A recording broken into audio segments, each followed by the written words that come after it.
नमस्कार, स्वागत है आपका बीपीएल न्यूज में। और एक बार फिर हो गया है सुबह की ताज़ा बड़ी खबरों का। तो चलिए फटाफट देख लेते हैं आज की बड़ी खबरें। और आज की पहली बड़ी अपडेट में आपको बताएंगे, अचानक सपा दफ्तर पहुंचकर मुलायम ने दिया जीत का मंत्र। अखिलेश बोले ये तो सोने पे सुहागा हो गया। वहीं दूसरी बड़ी अपडेट में आपको बताएंगे, अखिलेश ने फिर भरा 400 सीटों का दम, बोले इस बार बीजेपी हो जाएगी साफ। तो वहीं तीसरी बड़ी अपडेट में आपको बताएंगे, योगी कैबिनेट के बड़े फैसले, पीपीपी मॉडल पर 16 जिलों में खुलेंगे मेडिकल कॉलेज और ललितपुर में बनेगा एयरपोर्ट। वहीं आपको बताएंगे चौथी बड़ी अपडेट में, असुद्दीन ओवैसी के लिए भी अयोध्या कितना अहम है। 7 सितंबर को यहीं से करेंगे 3 दिवसीय यूपी दौरे की शुरुआत। पर तमाम बड़ी अपडेट की तरफ बढ़ने से पहले हमारे चैनल को सब्सक्राइब करें और वीडियो को लाइक करें, साथ ही बेल आइकन को दबाना ना भूलें। अचानक सपा दफ्तर पहुंचकर मुलायम ने दिया जीत का मंत्र। अखिलेश बोले ये तो सोने पर सुहागा हो गया। लंबी बीमारी के बाद सेहतमंद हो रहे समाजवादी पार्टी के संरक्षक मुलायम सिंह यादव धीरे धीरे राजनीति में भी सक्रिय हो रहे हैं। गुरुवार को जनवादी जनक्रांति यात्रा के समापन के मौके पर वहां अचानक सपा मुख्यालय पहुंच गए। मुलायम सिंह ने अगले साल यूपी में होने वाले विधानसभा चुनाव के मद्देनजर कार्यकर्ताओं को जीत का मंत्र दिया है।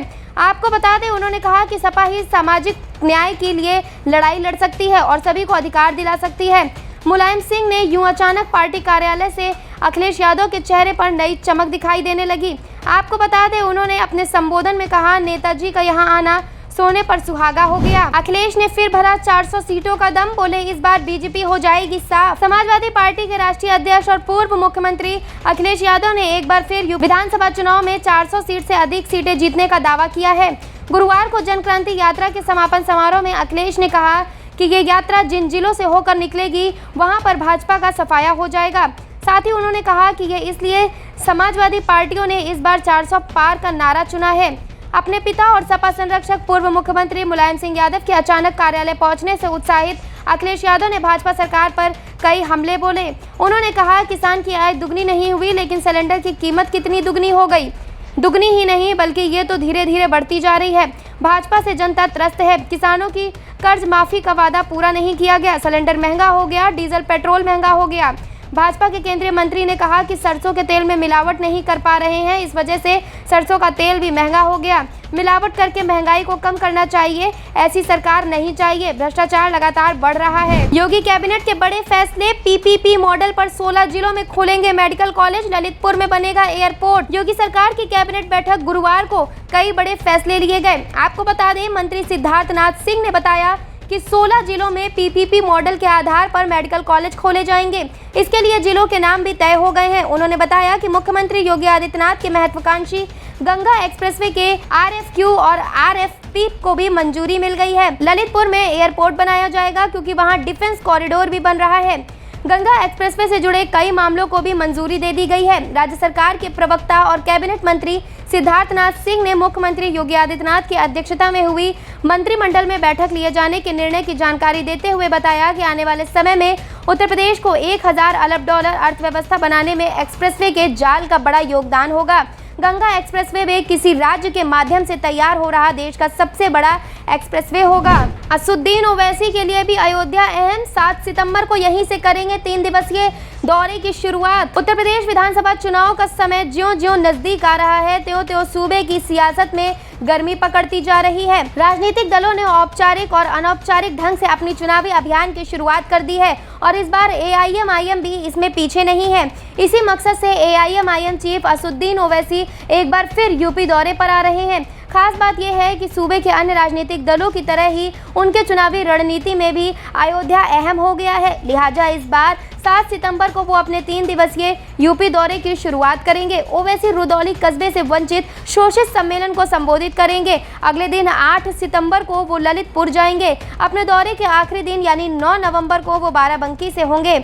आपको बता दें, बिहार विधानसभा चुनाव में 5 सीटें जीतने के बाद बंगाल में असुद्दीन ओवैसी की पार्टी का प्रदर्शन अच्छा नहीं रहा। लेकिन अब यूपी विधानसभा चुनाव को लेकर उनकी उम्मीदें परवान चढ़ रही हैं। उनकी इन कोशिशों से यूपी के बने बनाए समीकरणों में फेरबदल को लेकर कयास भी लगने लगे हैं। बिकरू कांड में न्यायिक आयोग की जांच में 8 पुलिस वाले दोषी, सजा का ऐलान हुआ जल्द। उत्तर प्रदेश के बिकरू गांव में गैंगस्टर विकास दुबे और उसके गुर्गों ने डीएसपी और एसओ समेत 8 पुलिसकर्मियों की हत्या की थी। बाद में विकास दुबे का भी एनकाउंटर हुआ था। आपको बता दें, विकास दुबे से जुड़े बिकरू कांड की जांच में 8 पुलिसकर्मी अब दोषी पाए गए हैं। इन पर क्या कार्रवाई होगी, इसका जल्द ही फैसला हो जाएगा। बताते चले कि बिकरू कांड की जांच के लिए न्यायिक आयोग का गठन हुआ था। उसकी रिपोर्ट में ये 8 पुलिसकर्मी दोषी पाए गए हैं। जानकारी के मुताबिक डीआईजी अनंत देव समेत 8 पुलिसकर्मियों को दोषी पाया गया है। न्यायिक आयोग की जांच में अनंत देव के साथ एसपी रहे प्रद्युमन सिंह और तत्कालीन सीओ कैंट आर.के. चतुर्वेदी, सूक्ष्म प्रकाश को भी दोषी ठहराया गया है। साथ ही SSP Dinesh Kumar, additional SSP Brijesh Srivastava और सीओ बिल्लौर नंदलाल और पासपोर्ट नोडल अफसर अमित कुमार पर भी अनुशासनात्मक कार्रवाई का निर्देश दिया गया है। इससे पहले एसआईटी भी कानपुर में तैनात रहे अफसरों व कर्मियों के आरोपियों से मिलीभगत व लापरवाही का दोषी ठहरा चुकी है। गोरखपुर से लापता हुई नाबालिग का पता नहीं लगा पाई यूपी पुलिस, एससी ने दिल्ली पुलिस को सौंपा केस। गोरखपुर की रहने वाली एक महिला ने सुप्रीम कोर्ट में याचिका दायर की थी। महिला के मुताबिक 2 महीने पहले उसकी बेटी गोरखपुर से गायब हो गई थी। इस मामले में एफआईआर दर्ज कराई गई थी, लेकिन महिला का कहना है कि गोरखपुर पुलिस ने एफआईआर दर्ज की लेकिन कोई एक्शन नहीं लिया। आपको बताते चले, उत्तर प्रदेश के गोरखपुर से 2 महीने पहले गायब हुई एक नाबालिग से जुड़े मामले को बुधवार को सुप्रीम कोर्ट में सुनवाई हुई। सर्वोच्च अदालत इस मामले में उत्तर प्रदेश की जांच से नाखुश दिखाई दी और इसी के साथ अब ये मामला दिल्ली पुलिस को सौंप दिया गया है। जिस मुस्लिम युवक को मिली थी धमकी, उसने डोसा सेंटर का नाम लिया अमेरिकन। मथुरा में डोसा सेंटर चलाने वाले मुस्लिम युवक को धमकाने के मामले में पुलिस ने आरोपी हिंदूवादी नेता को गिरफ्तार कर लिया है। इसके साथ ही पुलिस युवक ने अपनी दुकान का नाम भी बदल लिया है। आपको बताते चले, उत्तर प्रदेश के मथुरा डोसा सेंटर चलाने वाले मुस्लिम युवक को धमकाने के मामले में पुलिस ने एक आरोपी को गिरफ्तार कर लिया है और युवक ने अब अपनी दुकान का नाम बदल दिया है। पहले उसने दुकान का नाम श्रीनाथ जी डोसा कॉर्नर रखा था, जो अब अमेरिकन डोसा कॉर्नर हो गया है। दरअसल कुछ दिन पहले श्रीनाथ जी डोसा कॉर्नर के नाम से डोसे का ठेला लगाना एक मुस्लिम शख्स को भारी पड़ गया। 18 अगस्त को कुछ लोग ठेले के पास पहुंचे और दुकानदार के साथ बदसलूकी की। श्रीनाथ डोसा सेंटर के नाम से दुकान के पास रखे मुस्लिम युवक आबिद को हिंदू संगठन के लोगों ने धमकाया और उसके ठेले पर लगे बैनर भी फाड़ दिए। सिबकतुल्ला अंसारी की एंट्री पर शिवपाल यादव बोले, एसपी में नहीं होनी चाहिए माफियाओं की एंट्री। हाल ही में पार्टी में शामिल हुए बाहुबली मुख्तार अंसारी के भाई शिबकतुल्ला अंसारी की एंट्री पर विवाद हो गया है। अखिलेश के चाचा और प्रगतिशील समाजवादी पार्टी के प्रमुख शिवपाल यादव ने इसको लेकर बयान दिया है। आपको बताते चले, उत्तर प्रदेश में अगले साल होने वाले विधानसभा चुनाव से पहले राजनीतिक दल ने अपनी कमर कस ली है। राज्य के पूर्व मुख्यमंत्री समाजवादी पार्टी के प्रमुख अखिलेश यादव भी लगातार लोगों को जोड़ने का काम कर रहे हैं, लेकिन हाल ही में पार्टी में शामिल हुए बाहुबली मुख्तार अंसारी के भाई शिबकतुल्ला अंसारी की एंट्री पर समाजवादी पार्टी के प्रमुख शिवपाल यादव ने इसको लेकर बयान दिया है। शिवपाल यादव का कहना है कि एसपी में माफियाओं की एंट्री नहीं होनी चाहिए। शिवपाल ने कहा कि जब तक वो समाजवादी पार्टी में थे तब तक इस तरह के लोगों को कभी भी प्रवेश नहीं कराया गया। इसके साथ ही शिवपाल यादव ने कहा कि जब प्रदेश में अध्यक्ष था मैं, तब कोई माफिया हमारे पास नहीं आया। किसी भी माफिया को समाजवादी पार्टी में नहीं लेना चाहिए। केसी त्यागी ने कहा, भाजपा से पहले राउंड की बातचीत हो चुकी है, अगर सम्मानजनक हिस्सा नहीं मिला तो अकेले लड़ेंगे। उत्तर प्रदेश विधानसभा चुनाव को लेकर जेडीयू कुछ ज्यादा ही गंभीर है। पार्टी के सीनियर नेताओं ने साफ कर दिया है कि अगर यूपी में सम्मानजनक सीटें बीजेपी की तरफ से नहीं मिली तो वो अकेले चुनाव लड़ेगी, वो भी 10 और 12 सीटों पर नहीं बल्कि 200 सीटों पर। जी हां, जेडीयू की राष्ट्रीय परिषद की बैठक में यूपी चुनाव को लेकर प्रस्ताव भी पारित कर दिया गया है। राष्ट्रीय प्रवक्ता केसी त्यागी ने साफ कहा है कि पहले राउंड की बातचीत जेडीयू और बीजेपी में हो चुकी है। अगली बातचीत में साफ होगा कि दोनों पार्टी कितनी कितनी सीटों पर चुनाव लड़ेंगी। हालांकि केसी त्यागी ने यह भी साफ कर दिया है कि बीजेपी सम्मानजनक सीट नहीं देती है तो यूपी में जेडीयू अकेले चुनाव लड़ेगा और इसके लिए 200 सीटों का चयन भी किया जा चुका है। यूपी में रहस्यमयी बुखार से लोगों का डर का माहौल, मथुरा में कई परिवारों ने छोड़ा घर। मथुरा में अभी तक 11 बच्चों समेत 13 लोगों की मौत हो चुकी है। मौत के बाद लोगों में डर का माहौल बना हुआ है। फरा के कोहा गांव में 60 परिवार गांव में फैली महामारी के कारण अपने घरों पर ताला लगाकर पलायन कर चुके हैं। आपको बताते चले, उत्तर प्रदेश के कुछ शहरों में सैकड़ों बच्चे रहस्यमयी बुखार से तप रहे हैं। अचानक बुखार इस कदर बढ़ जाता है कि सांसें थमने लगती हैं। फिरोजाबाद में इस रहस्यमयी बुखार से अब तक 50 से अधिक लोगों की मौत हो चुकी है। वहीं मथुरा में पिछले 15 दिनों में 11 बच्चों की मौत हो गई। आज सुबह 2 और बच्चों की मौत से प्रशासन हरकत में आ गया है। रिपोर्ट के मुताबिक मथुरा में अभी तक 11 बच्चों समेत 13 लोगों की मौत हो चुकी है और मौत के बाद लोगों के बीच डर का माहौल फैल गया है। अभी तक की रिपोर्ट में गांव में डेंगू और मलेरिया के साथ कुछ अन्य बीमारी के लक्षण मिले हैं, लेकिन मौत के बढ़ते आंकड़े ने लोगों के बेचैनी बढ़ा दी है। गाँव में दिल्ली और लखनऊ की टीमों में भी कैंप लगाकर पता लगा रही है कि आखिर गाँव में फैली महामारी की वजह क्या है। आगामी चुनाव के मद्देनजर समाजवादी पार्टी ने कसी कमर प्रदेश में निकाल रही अलग अलग यात्राएं। उत्तर प्रदेश में इन दिनों सियासी दलों पर जोर यात्राओं पर है। आपको बताते चले सियासी दलों के लोग अलग अलग यात्राएं निकालकर जनता के बीच पहुंच रहे हैं।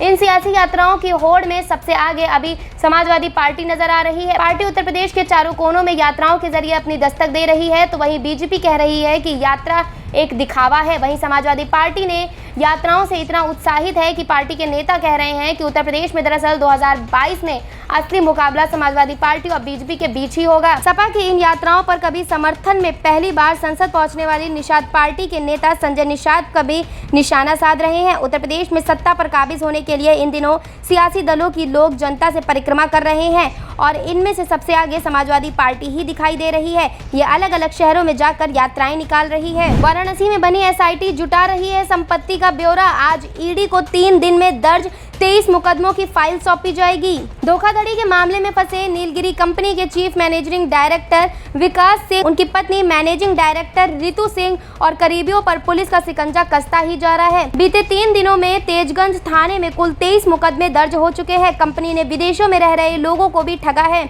एक पीड़िता कुवैत की रहने वाली है। वहीं पुलिस ने विकास सिंह और पत्नी रितु सिंह की संपत्तियों को चिन्हित करना शुरू कर दिया है।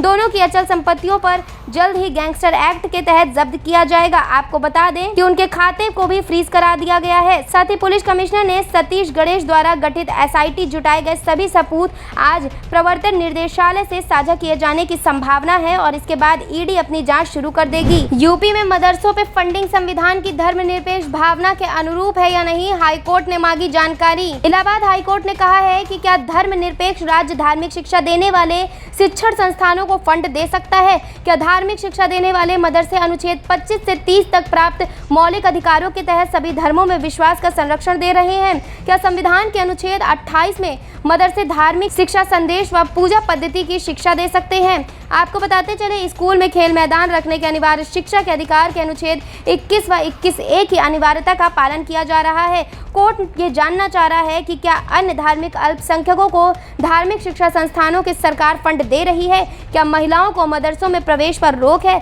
यदि ऐसा है तो क्या ये भेदभाव पूर्ण नहीं है। कोर्ट ने इन सभी सवालों के राज्य सरकार से 4 हफ्ते में जवाब मांगे हैं। याचिका की सुनवाई 6 अक्टूबर को होगी। ये आदेश न्यायमूर्ति अजय भानोट ने प्रबंध समिति मदरसा अंजुमन इस्लामिया फैजुल उलूम की याचिका पर दिया है। ये मदरसा बोर्ड से मान्यता प्राप्त है और राजकीय सहायता भी प्राप्त है। वृद्धावस्था के लाभार्थियों को पेंशन की धनराशि पहुंची उनके खाते में।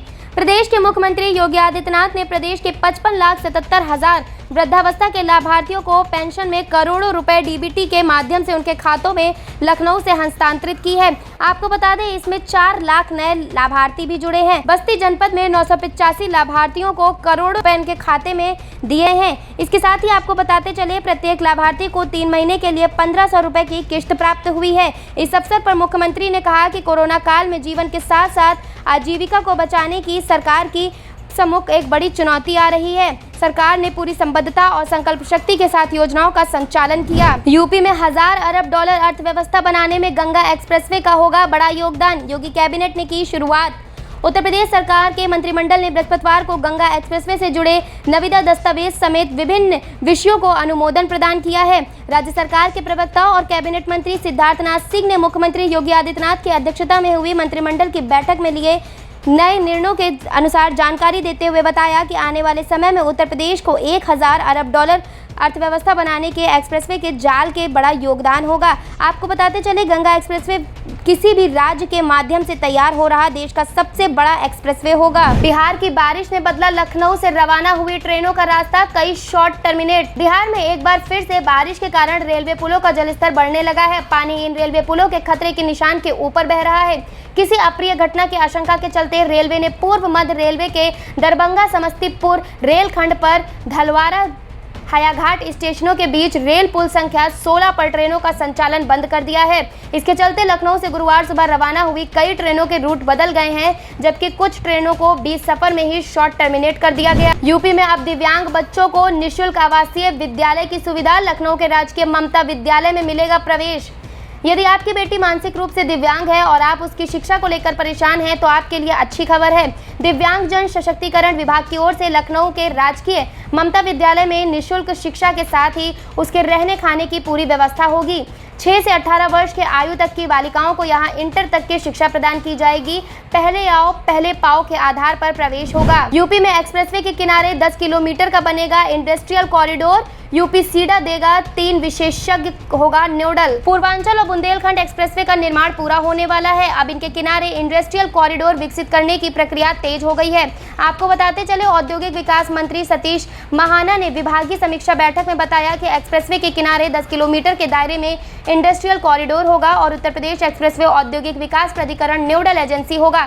इसके लिए उत्तर प्रदेश राज्य औद्योगिक विकास प्राधिकरण 3 विशेषज्ञ यूपीडा को देगा। यूपी पुलिस एसआई भर्ती के एडमिट कार्ड जारी, इसे डायरेक्ट लिंक से करें डाउनलोड। उत्तर प्रदेश पुलिस भर्ती और पदोन्नति बोर्ड लखनऊ ने सब इंस्पेक्टर और प्लाटून कमांडर के विभिन्न पदों की भर्ती के लिए एडमिट कार्ड जारी कर दिए हैं। जी हां, जिन अभ्यर्थियों ने एसआई और प्लाटून कमांडर के लिए यूपी पीआरबीपी 2021 के लिए आवेदन किया है, वे सभी इसकी आधिकारिक वेबसाइट पे जाके इसके माध्यम से एडमिट कार्ड डाउनलोड कर सकते हैं और कॉल लेटर भी डाउनलोड कर सकते हैं। सिद्धार्थ के मौत से सदमे में आई शहनाज गिल, छोड़ दिया अधूरा शूट। सिद्धार्थ शुक्ला अब इस दुनिया से अलविदा कह चुके हैं। सिद्धार्थ की मौत से सिडनाज की कहानी अधूरी रह गई। अब इस जोड़ी का एक हिस्सा हमेशा के लिए इस दुनिया को यूं ही छोड़कर जा चुका है। आपको बता दें, सिद्धार्थ की मौत की खबर मिलते ही शहनाज ने अपना शूट छोड़ दिया।